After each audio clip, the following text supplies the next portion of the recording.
اور وہ جو ان لوگوں کا مقابلہ کرتے ہوئے ہم پہ بیتی ہے وہ ہم نے دیکھی ہے. آپ لوگوں نے وہ منظر نہیں دیکھا. آپ تو ہم پہ تبصرہ کرنے کے تکڑے ہوتے ہیں نا. یہ تو آپ کو پتہ نہیں ہوتا کہ ہم پہ اندر کیا گزرتی ہے.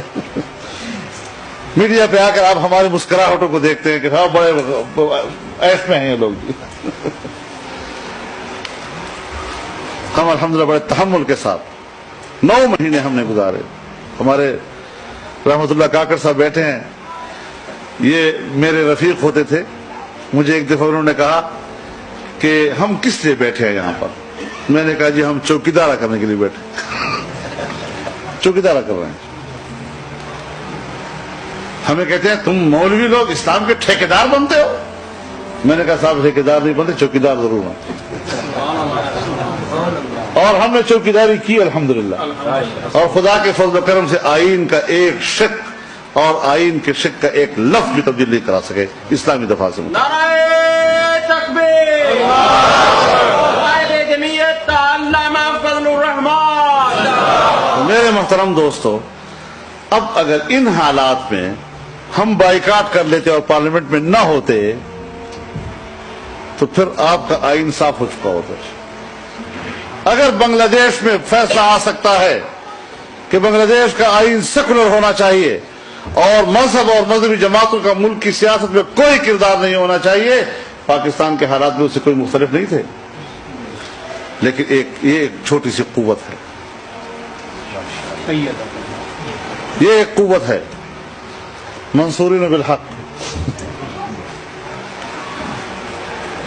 اور یہی قوت آپ کی عقیدے اور آپ کی توحید و سنت کی جنگ لڑ رہی ہے.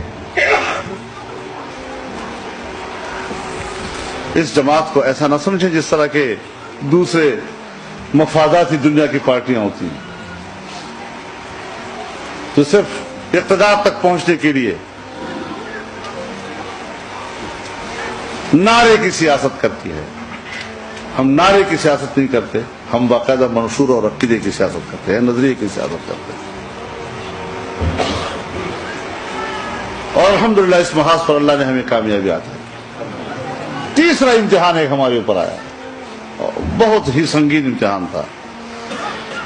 جب حکمرانوں نے طے کر لیا کہ ناموس رسالت سے متعلق قانون کو تبدیل کیا جائے گا تو ہم بڑے پریشان ہو گئے. لیکن ہم نے ہمت نہیں ہاری اور ہم نے میدان میں اتر کر مقابلہ کیا. اور الحمدللہ اللہ تعالی نے ہماری مدد کی اور حکومت کو اپنے ارادے اور عزم سے پسپائی پہ مجبور ہونا پڑا. یہ جماعتیں اگر پارلیمنٹ میں ہیں, اگر سیاست میں ہیں تو ایک کاز کو لے کے سامنے ہے.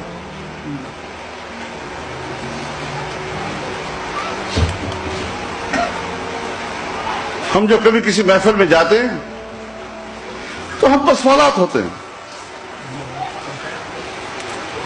آپ حکومت میں گئے, آپ مفادات کے لیے گئے, آپ حکومت سے گئے, آپ وزارت کی وجہ سے گئے, آپ نے یہ کیا. آپ بابا جماعت میری ہے, شورا میری ہے, پالیسی میری ہے, فیصلہ میرا ہے. میں اپنی پالیسی اور فیصلے اور اپنے نظریے اور عقیدے کی تشریح خود کروں گا یا آپ کریں گے؟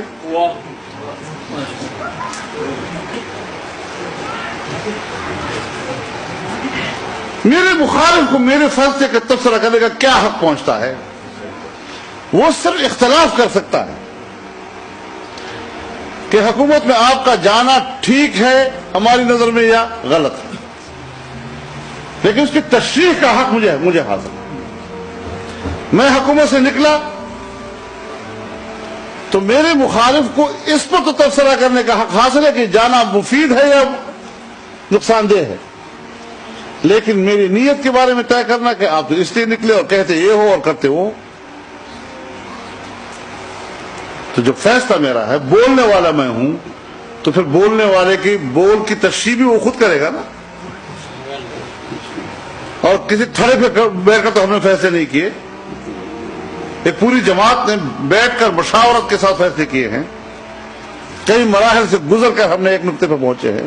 ایک فیصلے کرتے ہیں ہم لوگ. تو اس حوالے سے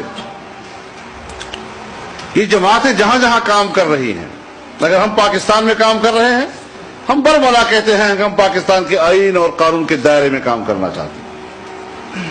اگر ہمارے فکر اور سوچ کے لوگ ملک سے باہر دنیا میں کہیں ہیں تو ہمارے ان کو یہی ہدایات ہیں کہ جس ملک میں آپ رہ رہے ہیں آپ نے اس ملک کے قانون کے دائرے میں رہ کے کام کرنا ہے،